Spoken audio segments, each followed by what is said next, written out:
King Henry VIII and His Six Wives, A Tale of Power, Passion, and Tragedy.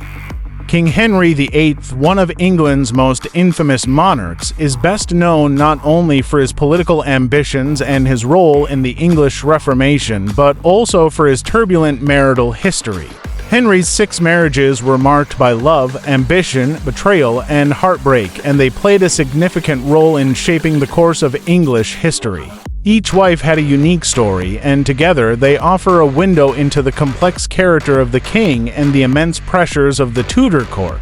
Henry's early life and rise to power. Born in 1491 to King Henry VII and Elizabeth of York, young Henry was the second son and not expected to inherit the throne.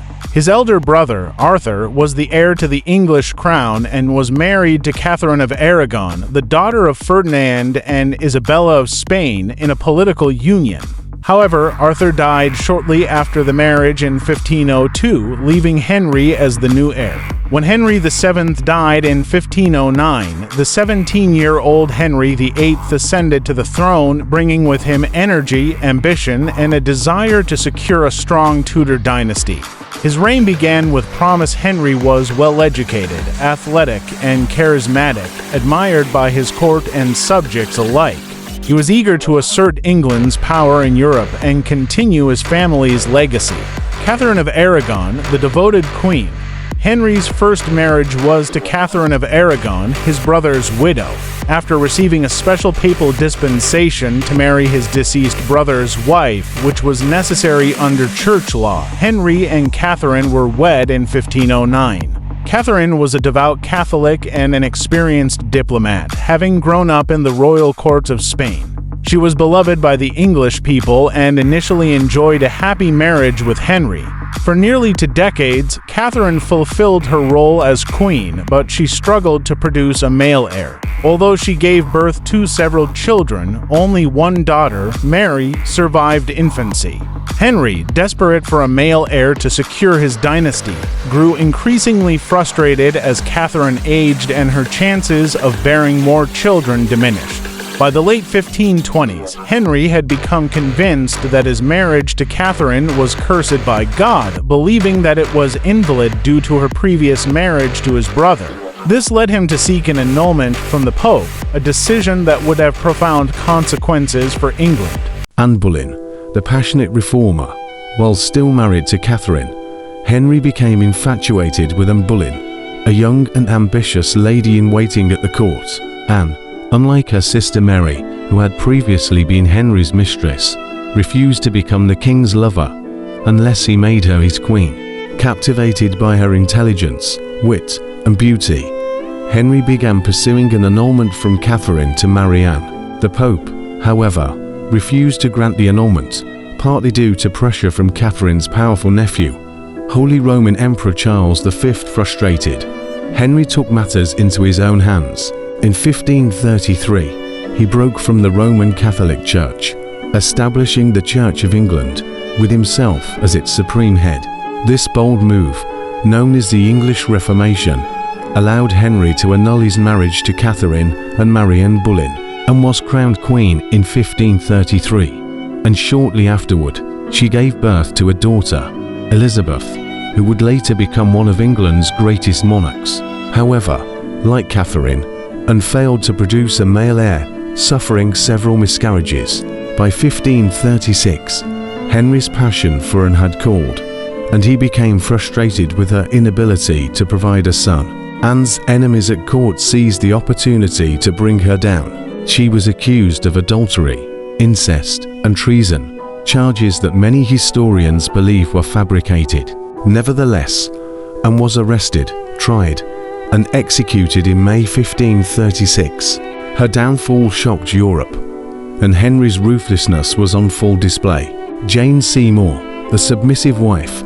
Just days after Anne's execution, Henry married Jane Seymour, a gentle and compliant woman who had served as a lady-in-waiting to both Catherine and Anne. Jane was everything that Anne had not been: demure, obedient, and eager to please the king.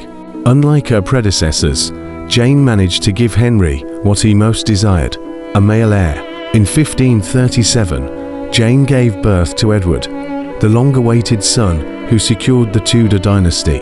Henry was overjoyed, and Jane was hailed as a hero. However, her triumph was short-lived. Jane died of postnatal complications just 12 days after Edward's birth, leaving Henry heartbroken. Of all his wives, Jane was the one Henry is said to have loved most, and he chose to be buried beside her after his death. Anne of Cleves, the political union. After Jane's death, Henry spent 2 years without a wife, but the pressure to secure alliances and political stability pushed him to marry again. His chief minister, Thomas Cromwell, arranged a marriage with Anne of Cleves, a German princess. The union was intended to strengthen England's ties with Protestant states in Europe, as tensions with Catholic powers continued to grow. However, when Anne arrived in England in 1540, Henry was disappointed with her appearance, famously remarking that she looked like a Flanders mare. Their marriage was never consummated, and within 6 months, Henry sought an annulment, claiming that Anne had not pleased him. Anne, understanding the precariousness of her position, agreed to the annulment and was given a generous settlement. She lived comfortably in England as the king's beloved sister and remained on good terms with Henry, unlike his other wives. Catherine Howard, the tragic queen. Barely a month after his annulment from Anne of Cleves, Henry married Catherine Howard, a young and lively cousin of Anne Boleyn. Catherine, only about 19 at the time, was everything Henry craved youthful, vivacious, and flirtatious. However, their marriage was ill-fated from the start. Catherine, unlike Henry's previous wives, had a scandalous past. She had been involved in relationships before her marriage to the king, which was a serious crime for a queen. When these relationships came to light, Catherine was accused of adultery, which was considered treasonous for a queen. In 1542, just 2 years into her marriage, Catherine was executed, meeting the same tragic fate as her cousin Anne Boleyn. Catherine Parr, the surviving queen. Henry's sixth and final wife was Catherine Parr, a twice-widowed noblewoman with strong reformist sympathies. Catherine Parr was an intelligent, pragmatic woman who managed to outlive Henry, earning her the title of the survivor. Catherine's primary role was as a caretaker for the aging and increasingly ill king. She also acted as a stepmother to Henry's 3 children, Mary, Elizabeth, and Edward, helping to reconcile the fractured royal family. Catherine was instrumental in promoting education for women and was a published author, a rarity for women of her time. Despite her influence, Catherine's life at court was not without danger. She narrowly escaped arrest after Henry, who was still a devout Catholic in some respects, became suspicious of her Protestant sympathies. Fortunately, she was able to persuade the king of her loyalty and continued to care for him until his death in 1547. Conclusion: Henry's legacy and the fate of his wives.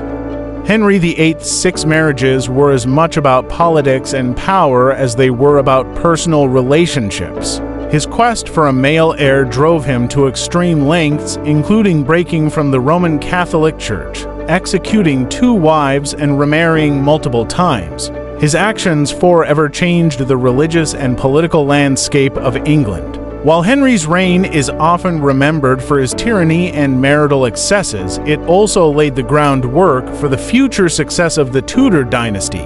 His daughter Elizabeth, born to Anne Boleyn, would go on to become one of England's most successful and beloved monarchs. The stories of Henry's 6 wives continue to captivate historians and the public alike. Each woman's life was marked by the immense pressure of the Tudor court, and their fates, whether tragic, triumphant, or resigned, offer a window into the tumultuous world of Henry VIII's England.